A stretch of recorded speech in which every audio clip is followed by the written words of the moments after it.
नमस्कार, मैं हूं रविरंजन। आप देख रहे हैं लाइव बिहार। आज हमारे साथ हैं वरिष्ठ पत्रकार संजीव कुमार जी और आज बातचीत का मुद्दा है कि इस समय बिहार में बाहुबली नेता आनंद मोहन और चिराग पासवान के बीच बयानों के तीर चल रहे हैं। अब ये सियासी बयानबाजी अपने चरम पर है इस समय। आनंद मोहन के बेटे ने कहा है कि चिराग पासवान ये ना भूलें कि हम जिंदा कौम के लोग हैं। चिराग पासवान को अगले चुनाव में मुश्किल उठानी पड़ सकती है। इसके पहले चिराग पासवान ने कहा था कि आनंद मोहन जो बातें कह रहे हैं वो किस हैसियत से कह रहे हैं, वो तो किसी पार्टी में भी अभी ठीक से नहीं है। ये चेतन आनंद के लिए भी उन्होंने ये कहा कि वो तो राजद के टिकट पर चुनाव जीत कर आए हैं, अभी ठीक से वो जदयू में भी नहीं गए। दरअसल ये सारी बातें इसलिए हो रही हैं कि आनंद मोहन ने 2 दिन पहले ये कहा कि इमामगंज में जन स्वराज पार्टी के प्रत्याशी को 17,000 से ज़्यादा वोट जो मिले हैं पासवानों के, वो कैसे मिले? क्या चिराग पासवान पासवानों के नेता नहीं हैं? इमामगंज में वो प्रचार करने क्यों नहीं गए? वो बताएं कि वो एनडीए में हैं कि नहीं हैं। असल में ये बात इसीलिए छिड़ी है, चिराग पासवान से पहले उनके बहनोई अरुण ने इसका जवाब दिया था और अब चिराग पासवान ठीक सामने सामने अब मुखातिब है आनंद मोहन के। तो सबसे पहले तो संजीव कुमार जी का लाइव बिहार के इस कार्यक्रम में बहुत स्वागत है। हम आपसे पहला सवाल तो यही जानना चाहेंगे कि चिराग पासवान पर अचानक हमलावर हुए आनंद मोहन, इसके पीछे आप क्या कारण देखते हैं? देखिए, क्या है कि आनंद मोहन जी की अपनी कार्य करने की स्टाइल है। वो काम अक्सर आप देखेंगे कि पिछले 5-7 महीने का ही अगर आप मौका ले लें तो कुछ ना कुछ उनका बयान सुर्खियों में रहता है। वो चाहे वो ठाकुर का कुआं पर दिया हुआ उनका बयान हो गया, अगर मैं राज्यसभा में रहता तो जुबान खींच लेता, तो उसके बाद भी एक बड़ा बवाल मचा था। फिर वो जब लवली आनंद चुनाव लड़ रही थी तो उन्होंने कहा था कि कुर्मी, कोयरी, बनिया और राजपूत अपने समाज के लोगों के लिए भी कहा था कि मुझे उनका वोट नहीं चाहिए। उन्होंने मैंने इनका इशारा था कि मैं मास लीडर हूँ, मुझे अपने पारंपरिक जो एनडीए के वोटर है उनका वोट नहीं भी मिलेगा तब भी मैं वोट जीत जाऊँगा। तो उसके बाद भी लगातार इनके बयान आते रहे। जहाँ तक मुझे याद आ रहा है, उन्होंने एक बार कहा था कि मैं चिराग जी नहीं कह सकता हूँ क्योंकि मैं रामविलास जी का मित्र रहा हूँ। तो उस हैसियत से वो सोचते हैं कि हमारी भी वही इज्जत है क्योंकि मैं रामविलास जी का मित्र रहा हूँ। तो उस हिसाब से वो अपनी बातों को रखते हैं। जहाँ तक ये बात है तो मुझे याद आ रहा है कि उपचुनाव को लेकर के उन्होंने एक सभा की थी, एक प्रेस कॉन्फ्रेंस किया था 15 या 16 नवंबर को की ये घटना है। और उन्होंने कहा था कि प्रशांत किशोर की हैसियत क्या है। अगर ऐसा रहता तो हर चार्टर अकाउंटेंट आंकड़ा जुटा लेता और एक बड़ा नेता बन जाता। आंकड़ा जुटा लेना, बयान दे देना और स्लोगन लिख देने से कोई बड़ा नेता नहीं बनता है कि उनकी हैसियत क्या। और उन्होंने कहा भी था उसमें कि बहुत लोग बिहार में विकल्प देने निकले थे और उन्होंने नाम भी गिनाया था कि उपेंद्र कुशवाहा निकले थे और वो क्या कहते हैं, उपेंद्र कुशवाहा के साथ उन्होंने नाम लिया था पप्पू यादव निकले थे, चिराग पासवान निकले थे, ओवैसी निकले थे। लेकिन उनकी इन सब के सामने तो वो प्रशांत किशोर 10वें हिस्से में भी नहीं, दशांश भी नहीं है। तो ये क्या बिहार को बदलेंगे? इसलिए ये बड़े ख्वाब न देखें, बिहार की राजनीति पहले समझें, मास लीडर बने, उसके बाद ये कुछ कर सकते हैं। तो आनंद मोहन ये सब बातें क्यों करते हैं? क्या वो लाइमलाइट में रहना चाहते हैं या उनको किसी ने कहवाया ये बात? देखिए, दोनों बातें हो सकती हैं। मुझे तो लगता है कि अपने बयानों को लेकर ही सुर्खियों में रहते हैं आनंद मोहन। अब दोनों बातें हो सकती हैं। मैंने कहवाना क्या, ऐसा तो वो नहीं है कि मैंने सीजन्ड लीडर हैं, काफ़ी लंबे समय से, मतलब स्वतंत्रता कहता हूँ मैं, जेपी से मूवमेंट के समय के वो लीडर हैं और उनके समकक्षी हैं लालू जी, नीतीश जी और रामविलास जी, सब लोग एक समय समकालीन ही थे। तो इनको कोई क्या बदलाएगा? लेकिन हाँ, राजनीति में तो कई बातें होती है ना, माहौल खड़ा क्रिएट किया जाता है या धीरे से वो इशारा कर दिया जाता है या कुछ बातें ऐसी माहौल खड़ा कर दी जाती है कि आप अंततः वही बोल देते हैं। जैसे जाने के पहले आपको कुछ कह दिया गया। अब कई बातें हैं जो आप भी जान रहे हैं। इमामगंज में हम आप अपने बात को सुधारते हुए कि इमामगंज में 37,000 से ज़्यादा वोट उनके पासवान कैंडिडेट जो है जन स्वराज का, जितेंद्र पासवान, उनको 37,000 से ज़्यादा वोट मिले हैं। और इसी पर उन्होंने कहा कि उनको 37,000 वोट कैसे आ गए। तो इमामगंज के इलेक्शन में चिराग पासवान चुनाव प्रचार करने नहीं गए, इस बात को मुद्दा बनाने का अभी जो सवाल है, क्या आपको लगता है कि इसके पीछे जीतन राम मांझी हो सकते हैं? जीतन राम मांझी ने इनसे कहवाया हो, क्योंकि दलित नेता होने की होड़ चिराग पासवान और दलित मांझी उनमें जीतन राम मांझी में लगी हुई है। नहीं, ये सिर्फ आप जीतनराम मांझी क्यों कह रहे हैं, एक दूसरा खेमा भी तो है। अभी कुछ दिन पिछले डिबेट में हम लोगों ने इस बात को उठाया था कि पशुपति पारस भी एक बड़े नेता के तौर पे वे विकल्प बन रहे हैं। उन्होंने कहा था कि मैं 243 सीटों पर उम्मीदवार उतारूंगा। तो पासवान दलित लीडर एक बात है और पासवान जाति का नेता बनना दूसरी बात है। तो पासवान नेतृत्व को लेकर ही यहाँ लड़ाई शुरू हो गई है। तो इनके बयान के बाद हो सकता है कि कुछ गुलबंदी ये हो, लेकिन मुझे नहीं लगता कि ऐसा कुछ होगा। तो इसके पीछे एक और कारण जो दिखता है कि आनंद मोहन की और सूरज भान की, जो सूरज भान इस समय पशुपति पारस के साथ उनकी पार्टी में है, तो क्या सूरज भान ने भी इनको ये कहा होगा कि आप इस सवाल को उठाइए, या कोई इस तरह की खिचड़ी पक रही है? अब देखिए, राजनीति में तो खिचड़ी पकती ही रहती है, सारे समीकरण ही खेला है। अब देखिए कि चेतनानंद चुनाव जीते थे राजद के टिकट से और चले गए वो जदयू में चले आए, सरकार बचा ली उन्होंने नीतीश कुमार की। ये 3 लोग जो चले उसी के कारण सरकार बच गई। तो ये राजनीति में तो ये सब चलते रहता है। तो ये निश्चित नहीं कहा जा सकता है कि कब कौन करवट बदलेगा। और ख़ास करके जो समाजवादी खेमा की जो राजनीति है, तो वो तो कब ऊंट किस करवट बैठेगा। सिद्धांत की बात तो सबसे ज़्यादा करते हैं, लेकिन सिद्धांत पर रहता कोई। हमारे सिद्धांत उनका है, सबसे बड़ा कुर्सी कह लीजिए या सत्ता कह लीजिए, वो सबसे बड़ी उनकी ये बात है। अपने दर्शकों को ये बताते हुए कि ये दिलचस्प बात है कि चिराग पासवान ने आनंद मोहन के सवालों का जवाब देते हुए, उनके कमेंट पर जब बोलते हुए, उन्होंने एक महत्वपूर्ण बात की तरफ इशारा किया। उन्होंने ये कहा कि आनंद मोहन एक दलित IAS ऑफिसर की हत्या के केस में जेल में थे और नीतीश कुमार की कृपा से उस समय जेल से बाहर हैं, तो उनको ज़्यादा बढ़ चढ़कर नहीं बोलना चाहिए। क्या दलित वाली बात को चिराग पासवान ने जानबूझकर यहाँ रखा है? क्या ये दलित नेता बनने की होड़ है? इसमें पशुपति पारस भी हो सकते हैं, जीतन राम मांझी भी हो सकते हैं। चिराग पासवान पर अचानक इस तरह के हमलों का, और जो हमलों का जवाब जो दिया वो ऐसे ही दिया कि दलित IAS की हत्या में आप शामिल आरोपी हैं। बिल्कुल, ये क्या है कि जब बातें चलती हैं तो दूर चलक जाती है, जब बात उछलेगी तो दूर तलक जाएगी ही। अब एक दूसरे को काउंटर करना है, कैसे हम काउंटर करें।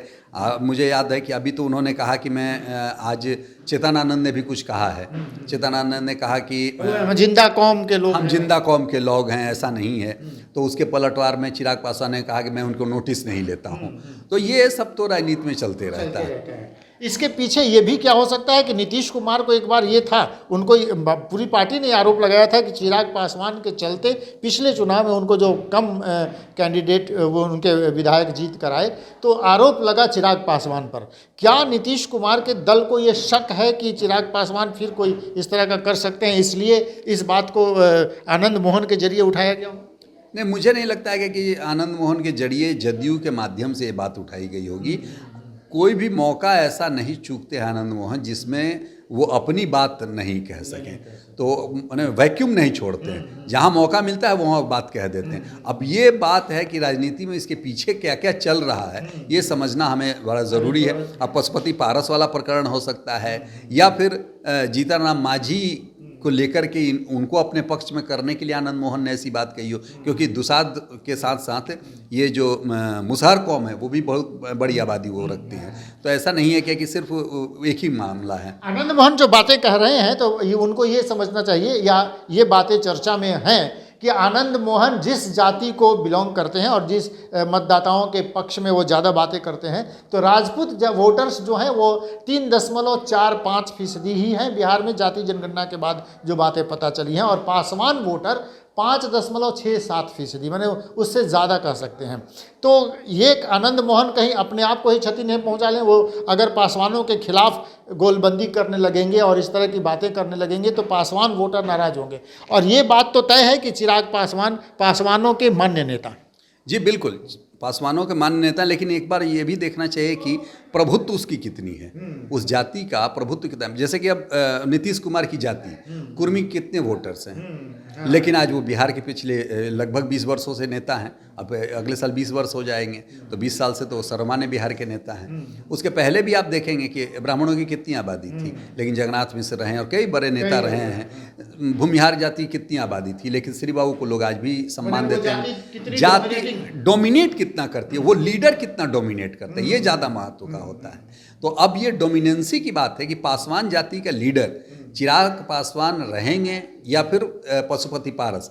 आज की स्थिति में ऐसा लगता है कि चिराग पासवान को कोई चैलेंज नहीं है पासवान जाति की लीडरशिप में। दूसरा ही जो बात है वो है कि आपको जिसको कहते हैं दलित या फिर कहिए कि शेड्यूल कास्ट की जो राजनीति जो लोग करते हैं, उसके लीडर आज कौन होंगे। क्या आप देखिएगा कि पूरे भारतवर्ष में महाराष्ट्र में देख लीजिए कि एक ही मतलब दलित जाति से दो समुदाय आते हैं, दो नेता आते हैं। तो एक रहते हैं एनडीए में, एक रहते हैं यूपीए में। तो ये बिहार में क्या ऐसी संभावना बन रही है?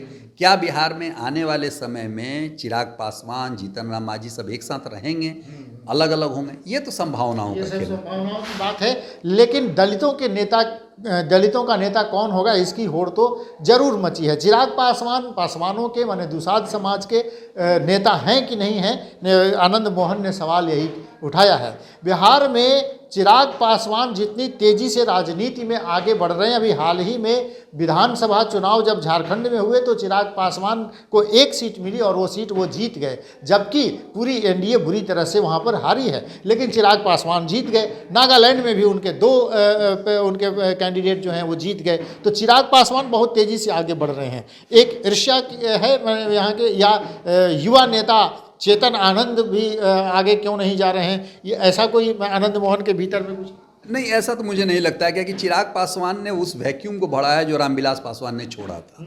पशुपति पारस उस वैक्यूम को नहीं भर पा रहे हैं जो अभी जो स्थिति बन रही है, और उनके पास कोई यूथ लीडर नहीं है। आज भी जो वोटर्स हैं वो नए लोगों में संभावना ज़्यादा तलाशते हैं। आप देखिए कि लालू जी के बाद लालू जी जब मतलब एक प्रकार से कहे कि हाशिए पर ही चले गए हैं, लेकिन ठीक है कि उनका आशीर्वाद मिलता रहा है, लेकिन तेजस्वी ने उस वैक्यूम को बढ़ा।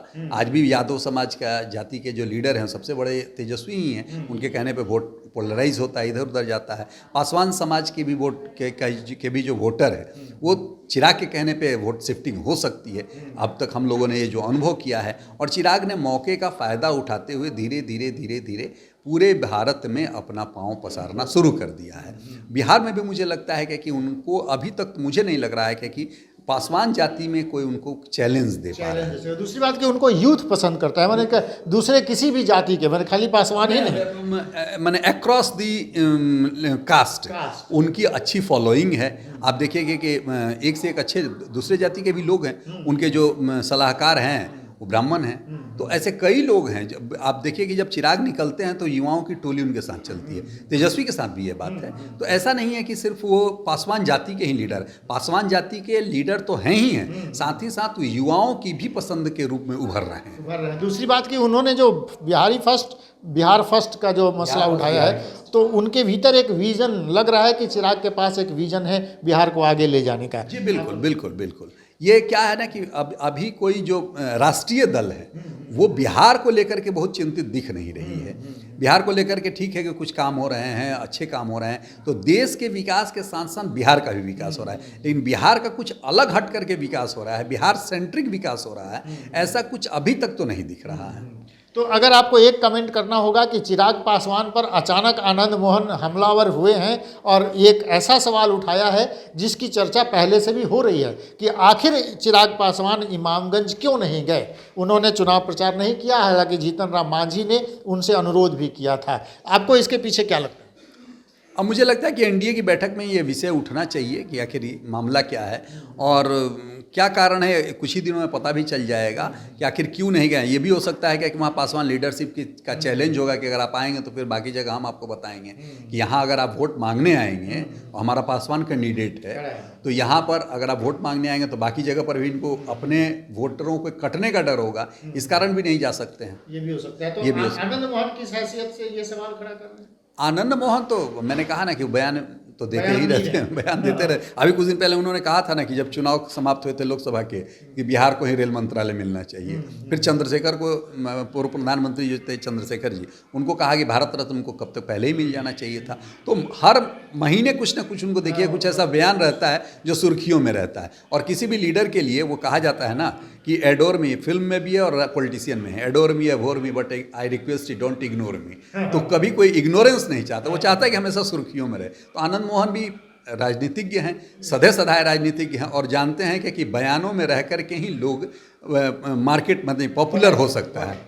तो चलिए, आनंद मोहन अचानक चिराग पासवान पर हमलावर हैं, इसके पीछे के कारणों की तलाश हम कर रहे थे। वरिष्ठ पत्रकार संजीव कुमार जी कह रहे हैं कि बयान वीर आनंद मोहन चर्चा में बने रहने के लिए भी ये सब कर सकते हैं। हालांकि इसके पीछे की राजनीति क्या है ये धीरे धीरे खुलता जाएगा और वो अपडेट हम आप तक जरूर लेके आएंगे। तो हर अपडेट्स के लिए आप जुड़े रहिए लाइव बिहार के साथ और देखते रहिए लाइव बिहार। नमस्कार।